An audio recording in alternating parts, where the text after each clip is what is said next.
Dia adalah preman yang paling suka memakai topi. Ibunya yang masih cantik, selalu suka membawa pulang pria tua yang mencurigakan. Si anak lelaki tidak tahan melihatnya. Ibunya dirangkul oleh pria lain di rumah. Dia memutuskan keluar rumah untuk menghindarinya. Tidak disangka mereka pergi bersama teman-temannya bermain di bar. Juga tidak menyenangkan. Bertemu dengan adik laki-laki pacar ibunya. Hanya dalam beberapa kata mereka diusir oleh para preman dari bar. Juga sia-sia membuang bir yang baru saja dibelinya. Namun, si anak lelaki bernama Egy tidaklah bodoh. Dia bukanlah anak bodoh yang patuh. Ternyata dia telah mencuri kunci mobil preman tadi. Sungguh cocok. Mengendarai mobil balap Subaru kuning yang terparkir di depan pintu. Berakselerasi dengan maksimal. Para preman mendengar suara mobil yang berdentum kuat di luar pintu. Mereka tahu ini tidak baik. Keluar dari bar. Dan mereka melihat mobil kesayangan mereka berputar-putar di tempat. Melihat ban terbakar dengan asap putih. Anak nakal ini sakit hati sampai mati. Tapi ini belum selesai. Egusi langsung pergi dengan mobil yang cepat. Anak nakal itu cepat memanggil bosnya. Mengeluh dengan galip. Hasilnya tak terduga, Egusi kembali dengan mobil mundur. Ternyata mereka tertangkap basah oleh polisi saat ngebut. Pada saat ini, Egusi menunjukkan bakat yang luar biasa. Dalam kejar-kejaran dengan mobil polisi. Kecepatan mundurnya tidak berkurang sedikit pun. Tetap menggebrak. Mobil kuning Subaru Rexti edisi tahun 2006 yang dia kendarai. Dipasangkan dengan mesin turbo H4 berkapasitas 2.0 liter. Maksimum tenaga 265 daya kuda. Kendaraan ini memiliki kendali yang baik. Jadi, Egusi, bahkan di malam hujan yang lembab di London, melaju mundur dengan cepat, tetap stabil seperti gunung Tai. Namun tiba-tiba ada seekor kucing kecil di jalan. Egusi tidak bisa menghindar. Ia menabrak mobil di tepi jalan. Tapi mobil polisi sudah dekat. Egusi segera memerintahkan teman-temannya untuk turun dari mobil. Dia tinggal sendirian. Kepala polisi yang bertanggung jawab menasihati Egusi untuk tidak bodoh. Dia akan duduk di penjara selama 15 bulan sendirian. Pada saat itu Egusi memutuskan untuk menelepon. Setelah kepala polisi pergi, dia mengambil liontin yang digantung di lehernya. Melihat benda itu, ia terjebak dalam kenangan. Ternyata 17 tahun yang lalu, ayah Egusi adalah anggota organisasi rahasia. Ketika sedang menjalankan misi, ia bahkan mengorbankan nyawanya untuk menyelamatkan rekan perang. Maka teman ayahnya menemukan mereka berdua, ibu dan anak. Dia meninggalkan liontin kepada kecilnya, Egusi. Mengatakan padanya bahwa jika dia membutuhkan bantuan di masa depan, cukup melihat bagian belakang liontin. Egusi melihat, di balik kalung terdapat rangkaian angka tanggal. Maka dia menelepon nomor ini. Hasilnya, tak disangka telepon ini benar-benar berhasil. Tak lama kemudian, Agnes segera dibebaskan dari kantor polisi. Tapi tidak disangka, paman yang anggun dan tampan. Dia berdiri di depan pintu kantor polisi menunggunya. Pria itulah yang memberinya kalung 17 tahun yang lalu. Nama paman ini adalah Harry. Dia bekerja di sebuah toko jahit bernama Juang Pai Taylor. Dia telah memeriksa berkas Agnes. Dia tahu bahwa pemuda di hadapannya memiliki bakat alam yang baik. Namun karena kurang pengawasan ayah sejak kecil, maka ketika dewasa, dia semakin terjerumus. Sampai sekarang belum mencapai apa-apa. Saat mereka sedang berbicara, sebuah kelompok anak nakal juga masuk ke bar. Ternyata pacar ibu Agnes mengetahui adiknya dilecehkan oleh Agnes, sehingga mengirim orang untuk menghukuminya. Harry duduk di samping, tidak ingin ikut campur dalam urusan yang kacau seperti ini. Kemudian dia bangkit dan bersiap-siap pergi. Tapi saat dia baru saja sampai di pintu, komplotan nakal yang omongannya kasar masih ingin mencemoohinya sekali lagi. Harry tidak tahan dengan serangan fisik yang dialamatkan padanya. Secara langsung dia mengunci pintu besar bar tersebut. Menghormati tata krama adalah syarat untuk menjadi seorang dewasa.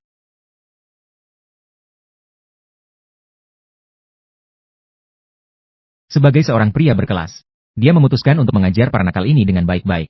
Apa yang disebut sebagai etika. Tampaknya paman Harry yang sopan dan beradab. Bahkan mampu mengalahkan 5 pria kuat sekaligus dengan satu pukulan. Sementara payung di tangannya bukan hanya sekadar payung. Payung itu juga bisa melepaskan cakar listrik yang mengikat tangan musuh. Bahkan ada seseorang yang menembakinya dengan senjata api secara terus-menerus. Tapi payungnya mampu menahan tembakan dan melindungi dirinya dari peluru. Melihat Harry menjatuhkan semua orang, pemilik bar ketakutan dan mengambil telepon untuk menelepon polisi. Ternyata jam tangannya Harry juga bukan sekadar jam. Jam tersebut melepaskan jarum bius yang membuat pemilik bar pingsan. Setelah semua orang diselesaikan, Harry ingin menyuntikkan jarum beracun ke Ageksi juga. Ageksi ketakutan dan segera menjamin. Dia tidak akan pernah mengungkap apa yang terjadi tadi. Barulah Harry melepaskannya. Dia menepuk bahunya dan pergi. Tapi sebenarnya Harry menakut-nakuti dia dengan sengaja. Ketika Ageksi pulang ke rumah, pacar gelap ibunya marah besar. Dia langsung memukul Ageksi dengan kasar. Bahkan dia mengancamnya dengan pisau. Siapa sebenarnya pria yang memukuli adiknya di bar itu? Ageksi memang agak berani. Dia tetap tidak mengungkapkan apa yang dilakukan Harry. Dan hal-hal yang terjadi di dalam rumah ini. Sebenarnya, semuanya didengar oleh Harry. Karena dia menepuk bahu Ageksi di bar. Dia diam-diam meletakkan alat penyadap di tubuh Ageksi. Dia bersyukur. Putra temannya masih bisa dibesarkan dengan baik. Suara Harry tiba-tiba muncul di dalam ruangan.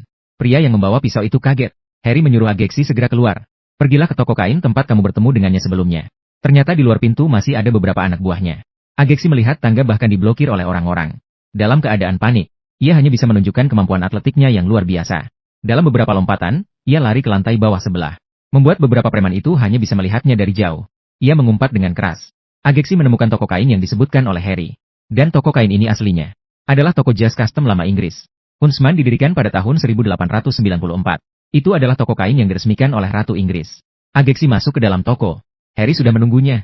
Ageksi yang cerdik melalui keterampilan dan trik Harry tahu bahwa dia pasti bukan seorang penjahit. Harry juga tidak berbasa-basi dengannya. Langsung membawanya ke ruang ganti nomor 1.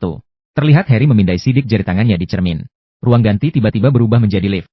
Mulai turun perlahan-lahan. Dan Harry mulai memperkenalkan diri kepada Eksi secara resmi. Organisasi rahasia mereka, King is a Man. Ini adalah sekelompok penjahit terbaik. Organisasi rahasia yang didirikan pada tahun 1919. Mereka mengumpulkan kekayaan yang besar sejak Perang Dunia Pertama. Sehingga tidak tergantung pada pengawasan pemerintah. Spesialis dalam melawan berbagai kekuatan jahat di dunia. Di tempat terdalam ribuan meter di bawah penjahit. Naik dalam kapsul super cepat. Dalam beberapa menit. Sampai di markas besar di daerah lain. Di ruang penyimpanan bawah tanah yang sangat besar di markas besar. Eksi melihat pasukan transportasi militer yang cukup besar. Segera setelah itu, Eksi langsung dibawa ke hadapan instruktur botak, Merlin. King SMAN sedang mencari anggota baru. Sudah ada beberapa calon yang siap. Dan Eksi menjadi salah satu kandidat. Ternyata beberapa hari yang lalu di puncak gunung salju, seorang agen elit siap menyelamatkan ahli meteorologi yang ditawan. Setelah dia mengalahkan beberapa teroris. Ketika dia hendak membawa pergi ahli meteorologi, seorang wanita dengan kaki yang seperti pisau tajam memotong agen menjadi 2. Dan pemilik gadis bermata pisau ini adalah Valentine, jenius teknologi nomor 1 di dunia. Dia sangat kaya, dan dia adalah teman dengan banyak tokoh penting dunia. Namun, di dalam hatinya selalu tersembunyi rencana jahat untuk mewujudkan rencananya. Dia juga mengundang seseorang dari Eropa, seorang putri dari suatu negara.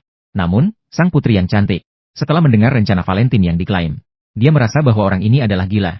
Dia ingin segera pergi, tapi itu wilayah orang lain. Bagaimana mungkin bisa pergi begitu saja? Bahkan jika di sekitar sang putri ada beberapa pengawal. Namun semuanya dibunuh satu persatu oleh pisau tajam yang mematikan dari Knife Geralt. Kemampuan loncat tinggi yang luar biasa dari Knife Geralt, ditambah dengan pisau yang tajam dan kuat, menciptakan kekuatan pertempuran yang mengerikan. Tidak ada yang bisa menandinginya. Karena agen bintang kehilangan salah satu anggota penting untuk mengisi kekosongan. Oleh karena itu, mereka harus memilih calon terbaik dari beberapa orang ini. Memilih pemuda terbaik menjadi Kingsman baru. Karena Eksi berpakaian seperti preman kecil.